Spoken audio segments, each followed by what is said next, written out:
بسم اللہ الرحمن الرحیم۔ السلام علیکم رسپیکٹڈ ٹیچرز، امید ہے خیر و عافیت سے ہوں گے۔ نئے لیکچر کے ساتھ حاضر ہیں۔ اردو کو ہم نے سٹارٹ کیا ہے، ٹھیک ہے، یہاں سے MCQ سٹارٹ کریں گے۔ یہ اردو جو ہے وہ HST کے لیے، SST کے لیے، ٹھیک ہے، ٹیچنگ لائسنس کے لیے، اور جہاں جہاں اردو کا جن پیپرز میں اردو کا پارٹ آتا ہے ان کے لیے یہ MCQs بہت زیادہ جو ہے وہ امپورٹنٹ ہے، کیونکہ اس MCQs کو سینٹیکس بورڈ کی کلاس 4 سے لے کے کلاس 8 تک کی بک سے جو ہے وہ لیا گیا ہے۔ اس میں گرامر بھی آ رہی ہے، تو ہم اس کو سٹارٹ کرتے ہیں۔ ہم نے اپنی فرسٹ ویڈیو کے اندر جو ہے وہ 1 سے لے کر 9 تک جو MCQs تھے وہ کر لیے تھے۔ اب ہم یہاں سے 10 سے کریں گے۔ گھبراہٹ، افسوس یا رنج تکلیف کے موقع پر بولے جانے والے جو الفاظ ہوتے ہیں اس کو حروف تعصف کہتے ہیں۔ حروف تعصف مطلب کہ ہائے ہائے، افسوس، اس طرح کے جو الفاظ ہوتے ہیں اس کو حروف تعصف کہتے ہیں، ٹھیک ہے جی۔ اس کے بعد حضرت خدیجہ رضی اللہ عنہا سے نکاح کے وقت آپ صلی اللہ علیہ وسلم کی عمر کتنی تھی؟ یعنی کہ نبی صلی اللہ علیہ وسلم کی عمر 25 تھی، اور جبکہ جو ہے ان کی وائف کی حضرت خدیجہ کی عمر جو ہے وہ کتنی تھی؟ 40 سال تھی۔ آپ صلی اللہ علیہ وسلم جب تجارت پر ملک شام گئے تو حضرت خدیجہ رضی اللہ عنہا کا کون سا غلام آپ کے ساتھ تھا؟ مصرع۔ غلام نے تجارت سے واپسی پر کس چیز کی خوشخبری سنائی؟ منافع کی۔ حضرت خدیجہ رضی اللہ عنہا کس لقب سے مشہور ہیں؟ طاہرہ، یعنی کہ پاک دامن۔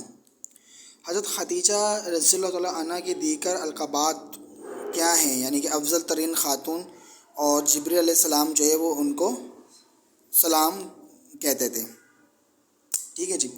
اچھا، اس کے بعد ہمارے پاس آیا ہے جس سال حضرت خدیجہ رضی اللہ عنہا اور آپ صلی اللہ علیہ وسلم کے چچا کا انتقال ہوا، اس سال کو کیا کہتے ہیں؟ غم کا سال۔ آپ صلی اللہ علیہ وسلم کو کتنے سال مکے سے دور ایک کھائی میں اپنے خاندان کے ساتھ گزارنے پڑے؟ 3 سال۔ وہ لفظ جو کسی اسم کی جگہ استعمال کیا جائے اسے کیا کہتے ہیں؟ ضمیر، یعنی کہ ایسا ورڈ جسے اسم کی جگہ پہ استعمال کیا ہے اسے ضمیر کہتے ہیں۔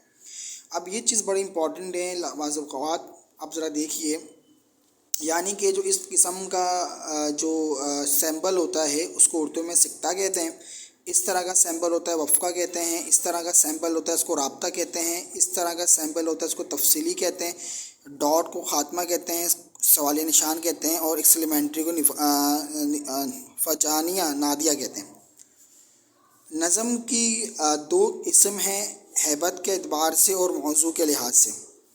اچھا، اب ذرا دیکھیے کیا کہہ رہے ہیں۔ بول رہا ہے 3 شاعر جو 3 شعر ہوتے ہیں اس کو مسلط کہتے ہیں، 4 شعر کو مرکب کہتے ہیں، 5 شعر والوں جو 5 شعر ہوتے ہیں اس کو مخمس کہتے ہیں، 6 شعر کو مسندس کہتے ہیں، ٹھیک ہے جی۔ یہ بڑا امپورٹنٹ ہے۔ دیکھیں PST GST میں بھی اس سے 2 MCQs آئے تھے، GST کے اندر آئے تھے، تو یہ اس میں آپ کو بار بار کہہ رہا ہوں کلاس 4 سے لے کر 8 تک ہے، اس میں ساری گرامر بھی ایڈ ہے، اور یہ شاعر کے حوالے سے بھی، تو شاعر کے بھی بتا رہے ہیں جس میں 3 شعر ہوتے ہیں اس کو مسلس کہتے ہیں، 4 شعر کو مرکب کہتے ہیں، 5 شعر کو مخمس کہتے ہیں، 6 شعر جو ہوتے ہیں اس کو مستندس کہتے ہیں، ٹھیک ہے جی۔